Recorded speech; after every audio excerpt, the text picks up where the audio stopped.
Trinetra eye hospital advanced cataract and laser centre. సూది మందు కుట్టు లేకుండా ఫాకో సర్జరీ ద్వారా కేవలం గంటలోనే ఆపరేషన్ చేసి డిశ్చార్జ్ చేయబడును. పాత బస్టాండ్ పక్కన అక్షయ రెస్టారెంట్ వెనుక, సిద్దిపేట. వాళ్ళిద్దరు ఒకళ్ళు నిలిచిపెట్టి ఒకళ్ళు ఉండరు అయ్యా.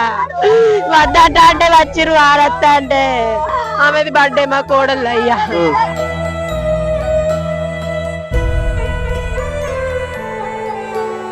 పెద్దమ్మ నీడికి రమ్మన్నా కేక్ కట్ చేయ బిడ్డ, వాన బాగా పడుతుంది, రాకుంటే దండం పెడతా బాగుంటానన్న.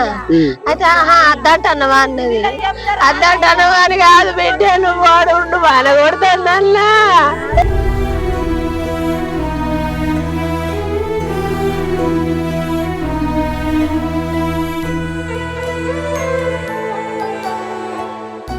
ప్రస్తుతాన్ని మనం సిద్దిపేట జిల్లాలోని అక్కెన్నపేట మండలం మోత్కులపల్లె గ్రామ సమీపంలో ఉన్నాము.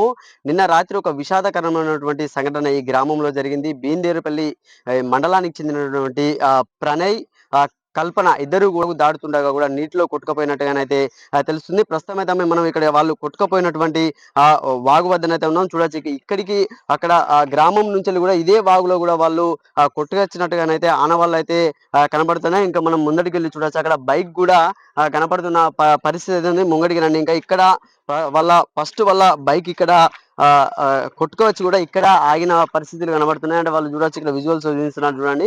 ఇక్కడ ఫస్ట్ ఆగిన తర్వాత పోలీసులు అదే గ్రామస్తులైన పోలీసులు తీసి బైక్ ని అయితే అటు పక్కకు పెట్టడం జరిగింది. చూడండి, అదే బైక్ లో కూడా వాళ్ళు నిన్న సాయంత్రం అయితే వాళ్ళ ఇంటి నుండి బయలుదేరి, కల్పన ఎవరైతే ఉన్నారో ఆమె పుట్టినరోజు సందర్భంగా కూడా వాళ్ళ అమ్మ వాళ్ళ ఇంటికి వస్తున్న సందర్భంలో కూడా ఈ యొక్క ప్రమాదం చోటు చేసుకున్నట్టయితే తెలుస్తుంది.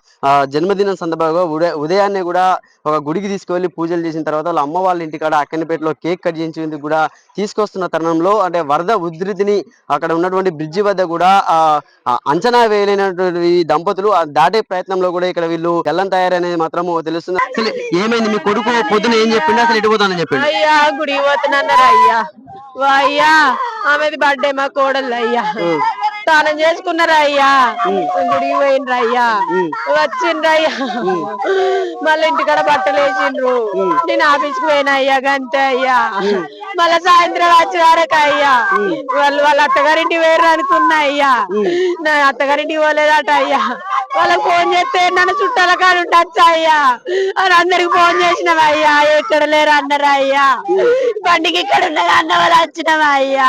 మీకు ఎప్పుడు తెలిసింది విషయం, వాళ్ళు గల్లంతైన విషయం ఎప్పుడు తెలిసింది? పొద్దుగాల తెలిసింది అయ్యా. ఈమె ఫోన్ చేయగానే లేరు ఇంటికాడ అన్నది అవ్వ. అనగానే మరి ఏడున్నారా ఏం కదా అని చుట్టాలు అందరికి ఫోన్ చేసినావా అయ్యా. ఫోన్ చేసినాక మళ్ళీ పోయి పోలీస్ స్టేషన్ పోయి నేను రిపోర్ట్ అని ఇస్తాను అని పోయినా అయ్యా. అడిగి పోయే వరకు బండి కనబడ్డది అన్నారు అయ్యా.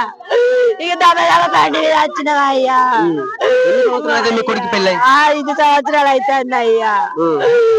వాళ్ళిద్దరు ఒకళ్ళు నిలిచిపెట్టి ఒకళ్ళు ఉండరు అయ్యా. వద్దంట అంటే వచ్చిర్రు, ఆడత్త అంటే అయ్యా. నేను పోరనుకున్నా అయ్యా. ఇట్లా అయితే అనుకోలే, పోయినట్టున్నదని ఫోన్ చేయలేదు అయ్యా, చెప్పలేదు అయ్యా. మా అన్న బిడ్డకు చెప్పిందట. ఓ పద్దని చెప్పిన వాళ్ళు ఉన్నారు కావచ్చు అనుకున్నా అయ్యా. 6 గంటల దాకా చూస్తే బట్టలన్నీ ఎండేస్తున్నాయి, బోళ్ళు తోమింది ఉన్నది అనుకున్నా. లేరుగా 6:30 పాదకు వేడైతుంది. వాళ్ళ అత్తలేరుగా, వాళ్ళ అత్తగారి ఇంటికి పోయింది అనుకున్నా అయ్యా. అంతే ఇక నేను నా అయ్యా తెల్లరంగా వీళ్ళు ఫోన్ చేసిర్రు. అంటే నాకు తెలియదు, మీ ఇంటికి తెలియదు.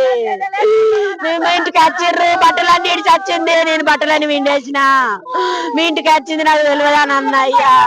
అప్పుడే అంతే కదా, ఇంటి వేరు చేసి బండికి ఇక్కడ ఉన్నది అన్న ఊరికి వచ్చినావా అయ్యా. నీరు మున్నీరుగా కూడా వాళ్ళ ఒక కుటుంబ సభ్యులైతే వినిపిస్తున్నారు. ఏం చెప్పింది మీ బిడ్డ, ఏం చెప్పి ఫోన్ చేసిందా మీకేమన్నా? నిన్న వచ్చేటప్పుడు ఫోన్ చేసిన పొద్దుగాల ఫోన్ చేస్తే గుడికి పోయిండ్రు. ఆ గుడికి పోతే గుడికి పోయి వచ్చినప్పుడు ఫోన్ చేయొద్దా, నేను రమ్మనలేదు నన్ను అంటే అది నేనన్నా కదా. వాన వస్తుంది, వాన తక్కువైనాక దింపు బిడ్డ అన్న. వాన కొడుతుంది కదా, ఆయనే ఉండి పెద్దమ్మ కన్నా కేక్ కట్ చేయి, లేకుంటే పెద్దమ్మ నీడికి రమ్మన్నా కేక్ కట్ చేయి బిడ్డ, వాన బాగా పడుతుంది, రాకుంటే దండం పెడతా బాగుంటానన్న. అయితే అద్దంటన్నవా అన్నది. అద్దంటన్నవా అని కాదు బిడ్డ, నువ్వు వాడు ఉండు వాన కొడుతుందన్నా. ఎందుకంటే కేక్ ఎందుకు కట్ చేసిన బర్త్డేనా? అదే బర్త్డే, ఆమెదే బర్త్డే. బట్టలు తెచ్చుకున్నది, అన్ని తెచ్చుకున్నది. అవన్నీ పట్టుకొని వస్తాందట నా బిడ్డ మళ్ళీడికి.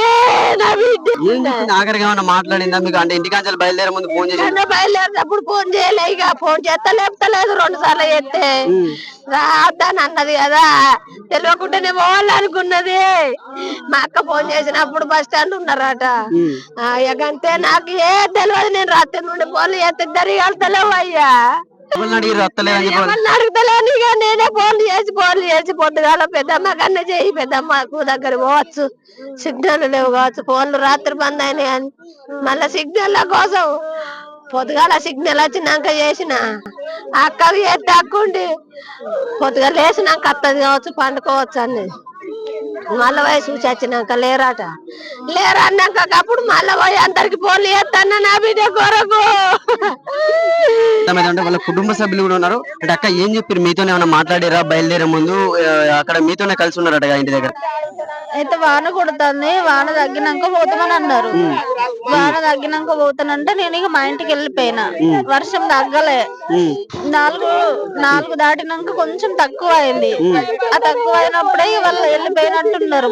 మేము ఫోన్ చేయలే. కొంచెం అయినాక ఫోన్ చేస్తే మా అమ్మ మాట్లాడేది. ములకనూరులో ఉన్నామని చెప్పిళ్ళు. ములకనూరులో ఎన్ని గంటలకు బయలుదేరారు? అంటే మామూలుగా ఎంత టైం లో బయలుదేరారు? 4 దాటినాక మేము ఎవరం చూడలేదు. వాళ్ళ ఇంటికి పోలే, చెప్పి పోలే. ఇక అత్తమ్మ ఆఫీస్ కి పోయింది, ఇంటికాడ ఎవ్వరు లేరు, పోయిళ్ళు.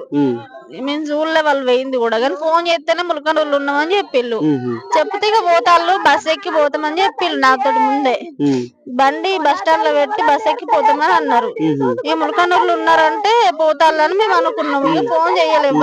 అంటే అప్పటి వరకు పొద్దున్న లేచి ఉంచాలి, ఆమె బర్త్డే అన్నారు కదా కల్పన, అంటే ఎట్లా ఉన్నారు మీతో? మంచిగానే ఉన్నారు. గుడికి వెళ్ళి ఇద్దరు వచ్చిళ్ళు.